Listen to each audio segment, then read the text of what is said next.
6500, this is Station Chatham. Do you hear me? Halo teman-teman, kembali lagi di channel Gracie Film. Kali ini Mimin akan membahas alur cerita dari film Joker.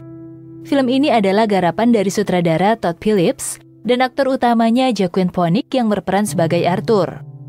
Saya mengingatkan kembali kalau ini adalah konten full spoiler. Langsung saja kita ke alur ceritanya.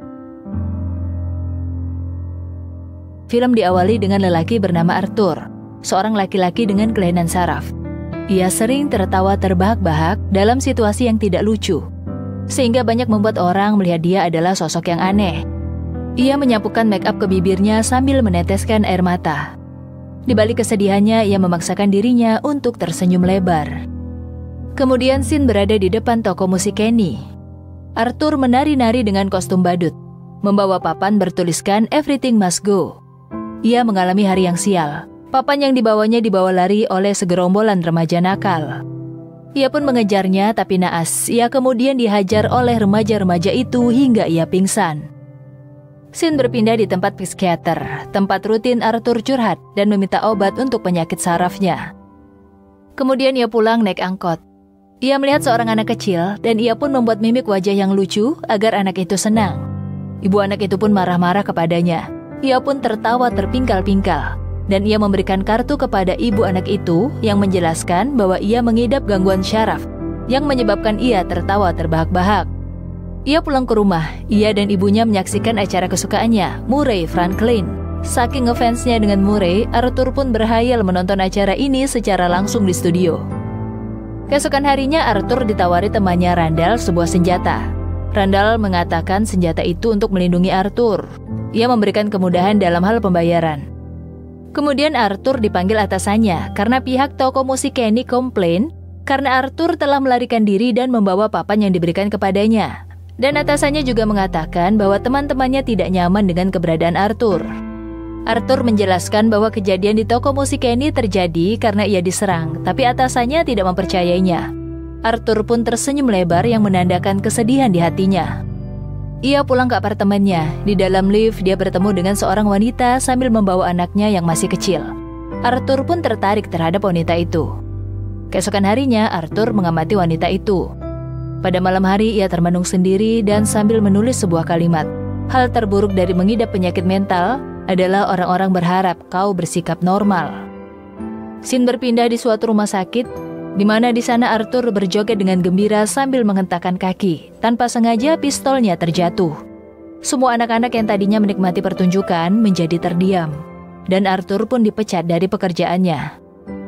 Arthur pun pulang naik kereta api. Di dalam kereta api ada 3 laki-laki sedang mengganggu seorang wanita. Arthur pun melihat kejadian itu. Dia pun tertawa terbahak-bahak. Ketiga lelaki itu pun marah dan menghajar Arthur. Arthur pun marah dan menembakkan senjata ke arah mereka bertiga. Arthur kemudian berlari sekencang-kencangnya. Dia panik dan ketakutan. Tapi dia menari-nari seolah-olah dia senang dengan tindakannya. Media ramai memberitakan kejadian pembunuhan 3 lelaki di kereta api.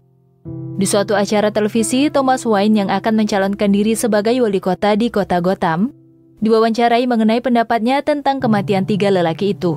Thomas mengatakan bahwa pembunuh bertopeng badut adalah pengecut. Dia iri terhadap orang yang lebih sukses dan takut menunjukkan wajahnya. Dan apabila orang pemalas tidak berubah, maka akan disebut sebagai badut. Arthur yang mendengar berita itu menggetarkan kedua kakinya. Kemudian scene diperlihatkan di tempat psikiater. Arthur kecewa karena psikolognya tidak pernah menyimak apa yang diucapkan dari mulut Arthur. Sang psikolog hanya menanggapi dengan pertanyaan yang sama. Psikolog juga mengatakan tidak ada lagi konsultasi dan obat gratis karena pemerintah sudah memangkas anggaran. Scene berpindah di suatu tempat pertunjukan stand-up komedi. Arthur memberanikan diri untuk tampil karena gugup ia tertawa terbahak-bahak pada saat akan memulai pertunjukan. Tetapi pertunjukannya mendapat apresiasi dari penonton. Dan wanita idamannya pun ikut menonton dan tertawa melihat pertunjukannya. Arthur dan wanita idamannya pulang bareng dan mereka melihat ada poster bertuliskan badut pembunuh berkeliaran. Wanita itu berkata bahwa badut ini adalah pahlawan karena telah mengurangi jumlah bajingan Gotham City. Ketika tiba di rumah, ibunya berpesan agar Arthur mengirimkan surat untuk Thomas Wayne. Hal yang sering ibunya lakukan, namun Thomas Wayne tidak pernah membalas suratnya. Arthur pun penasaran apa isi suratnya. Arthur membuka dan membaca surat itu. Ternyata isi surat itu mengatakan bahwa Arthur adalah anaknya Thomas Wayne. Arthur pun terkejut. Arthur pun meminta ibunya untuk mengatakan kebenaran itu. Ibunya mengatakan bahwa dulu ia dan Thomas saling mencintai, dan Thomas harus menjaga reputasi sehingga hal itu dirahasiakan. Keesokan harinya Arthur pergi ke rumah Thomas. Ia bertemu anak laki-laki bernama Bruce yang merupakan anak Thomas Wayne. Arthur menghibur anak itu agar tertawa, tapi Bruce ditarik oleh penjaga keamanan. Kemudian Arthur mengatakan bahwa ia ingin bertemu Thomas Wayne. Dan ia mengatakan bahwa ia adalah anak Fanny Fletch. Penjaga itu berkata bahwa Fanny Fletch adalah orang dengan gangguan jiwa. Arthur pun mencekik penjaga itu. Arthur mengatakan bahwa Thomas Wayne adalah ayahnya. Setelah itu Arthur berlari. Setiba di rumah ia melihat ibunya dengan kondisi tidak sadar dibawa petugas rumah sakit naik mobil ambulans. Ketika sedang duduk di depan rumah sakit, Arthur didatangi oleh 2 orang detektif yang menceritakan kejadian kenapa ibunya seperti ini.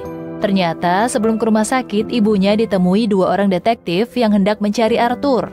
Dan ibu Arthur langsung histeris, kepalanya terbentur lalu pingsan. Detektif itu mengajukan sejumlah pertanyaan yang mencurigai Arthur mengenai pembunuhan terhadap 3 lelaki yang terjadi di kereta saat itu. Tetapi Arthur tidak menanggapinya. Sambil menjaga ibunya, Arthur termenung dan menyaksikan pertunjukan Murray Franklin di TV. Awalnya ia tertawa mendengar lawakan Murray, tapi Murray Franklin mendapat kiriman rekaman dari klub komedi Pogo di Gotham. Ia mengejek pertunjukan Arthur, dan Arthur pun menjadi kecewa. Arthur juga melihat liputan demonstrasi menentang Thomas Wayne, dengan para demonstran yang memakai topeng badut. Arthur pun ikut menyusup masuk dalam rombongan orang berdemo itu ke dalam gedung seraya memakai seragam pelayan. Di dalam gedung, ia melihat para elit politik sedang berkumpul bersama menonton film komedi. Ia pun melihat Thomas Wayne berada di toilet. Ia menemui Thomas Wayne. Tapi Thomas Wayne berkata bahwa Arthur bukan anaknya. Thomas juga berkata bahwa Arthur adalah anak adopsi Fanny Fletch. Dan Fanny Fletch adalah pasien rumah sakit jiwa. Tapi Arthur tidak percaya akan hal itu. Arthur berkata bahwa ia ingin pelukan hangat dari seorang ayah. Dan Thomas Wayne berkata dia adalah orang dengan gangguan jiwa. Arthur pun tertawa terbahak-bahak seraya berkata, "Ayah, ini aku. Ayolah." Thomas pun menonjok Arthur. Hati Arthur bertambah hancur. Keesokan harinya Arthur mendapat telepon dari tim Murray Franklin karena tayangan Murray yang mengejek performa Arthur mendapat respon luar biasa, sehingga Arthur diundang untuk menjadi bintang tamu. Lalu Arthur pergi ke rumah sakit jiwa Arkham, meminta data ibunya, dan petugas menemukan bahwa data itu sudah 30 tahun yang lalu. Ternyata Fanny Fletch adalah pasien penderita gangguan delusi dan mempunyai kepribadian narsistik. Bersalah karena membiarkan anak adopsi disiksa kekasihnya. Arthur tertawa terpingkal-pingkal membaca itu. Ia pulang ke apartemen dalam keadaan basah kuyup. Ia masuk ke dalam apartemen wanita idolanya dan ia membunuhnya. Kemudian ia ke rumah sakit dan membunuh ibunya dengan menekankan bantal ke wajah ibunya. Kemudian adegan kembali di apartemen Arthur. Ia menonton acara Murray Franklin yang melatih dirinya bagaimana nanti jika ia menjadi bintang tamu pada acara tersebut. Ia mempersiapkan dirinya sebaik mungkin untuk hadir di acara Murray Franklin. Datanglah temannya Gary dan Randall ke apartemen Arthur untuk berbelasungkawa atas kepergian ibu Arthur. Randall membahas tentang polisi mendatangi mereka dan menanyai tentang pembunuhan yang terjadi waktu itu. Polisi juga menanyai Hiot atasannya tentang keberadaan Arthur. Randall juga mengatakan bahwa ingin memastikan bahwa pernyataan kita sama. Arthur yang sudah muak melihat kedatangan dan ucapan Randall langsung menancapkan gunting pada leher dan mata Randall. Gary yang melihat kejadian itu menangis ketakutan, lalu Arthur membiarkan Gary pergi. Dan Arthur menyium kening Gary dan berkata bahwa Gary lah teman yang baik kepadanya. Lalu Arthur pergi ke acara Murray Franklin dengan berdandan seperti Joker. Dengan hati gembira, dia menghadiri undangan tersebut. Dia berjoget dengan riang. Tiba-tiba datanglah 2 detektif memanggilnya. Arthur pun berlari ketakutan dan masuk ke dalam kereta. Ternyata di dalam kereta banyak para demonstran memakai topeng badut. Kedua detektif itu pun ikut masuk ke dalam kereta. Arthur mengambil salah satu topeng penumpang. Hal tersebut memicu terjadi keributan di kereta. Arthur pun langsung memakai topeng itu. Karena terjadi keributan, kedua detektif tadi pun ikut menenangkan mereka dengan memakai senjata. Namun ternyata pistol detektif itu menembak salah satu penumpang di dalam kereta. Mereka berdua dikeroyok oleh para penumpang itu. Arthur pun tertawa melihat kejadian itu. Kemudian ia melanjutkan perjalanannya untuk sampai ke tempat Murray Franklin. Ketika ia menunggu di ruang tunggu, datanglah Murray memberikan arahan kepada Arthur. Arthur berpesan kepada Murray agar nanti ia dipanggil dengan nama Joker. Ketika Arthur menunggu gilirannya dipanggil, Murray memberikan guyonan pedas kepada Arthur. Arthur terkejut saat videonya diputar ulang oleh Murray. Saat Arthur dipanggil, masuklah ia secara live. Murray Franklin mengundang dia hanya sebagai ejekan dan guyonan. Arthur pun disuruh membuat komedian. Arthur membawa bukunya, lagi-lagi ia diajak oleh Murray Franklin. Singkat cerita, Arthur tersinggung atas tindakan dan ucapan Murray. Ia mengakui bahwa ia telah membunuh ketiga pria di kereta api pada waktu itu. Kemudian Arthur juga mengatakan bahwa Murray adalah orang jahat karena telah memutar videonya, mengundangnya ke studio dan hanya ingin meledeknya. Dan akhirnya tembakan langsung melesak di dahi Murray. Penonton berlari ketakutan. Arthur hanya tertawa dan menembakkan pistol lagi ke tubuh Murray. Kemudian Arthur berjoget dengan riang. Adegan selanjutnya terlihat Arthur berada di dalam mobil polisi. Ia melihat aksi demonstrasi di sepanjang jalan. Ia tertawa puas. Polisi yang berada di depan mobil merasa terganggu mendengar Arthur tertawa puas. Tiba-tiba mobil polisi pun ditabrak. Para demonstran menyelamatkan Arthur dan mengeluarkan Arthur dari mobil. Di dalam aksi demonstrasi tersebut, dari dalam gedung, Thomas Wayne, istri dan anaknya keluar melalui pintu belakang. Dan mereka bertiga ditembak oleh seseorang yang memakai topeng badut. Scene beralih di suatu tempat yang ramai oleh para pendemo. Ternyata mereka mengelilingi Arthur, dan Arthur pun tersadar dari pingsannya. Ia berdiri di atas mobil dan para pendemo bersorak. Arthur pun berjoget dan ia melebarkan senyumnya menyambut keseruan para pendemo. Scene terakhir diperlihatkan Arthur yang sedang tertawa terpingkal-pingkal di depan psikolog. Psikolog pun bertanya, apa yang lucu? Lagi-lagi Arthur terpingkal-pingkal. Psikiater bertanya, mau cerita?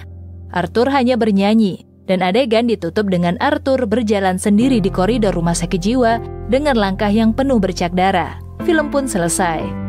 Kasihan juga ya guys melihat nasib si Arthur yang diabaikan, dianggap orang tidak ada, tidak diperhatikan. Padahal kalau melihat dari beberapa adegan, dia adalah sosok yang baik, penyayang terhadap ibunya, terhadap anak kecil, dan manusia-manusia jahatlah yang membuat dia menjadi brutal. Menurut kamu gimana guys? Tulis di kolom komentar ya.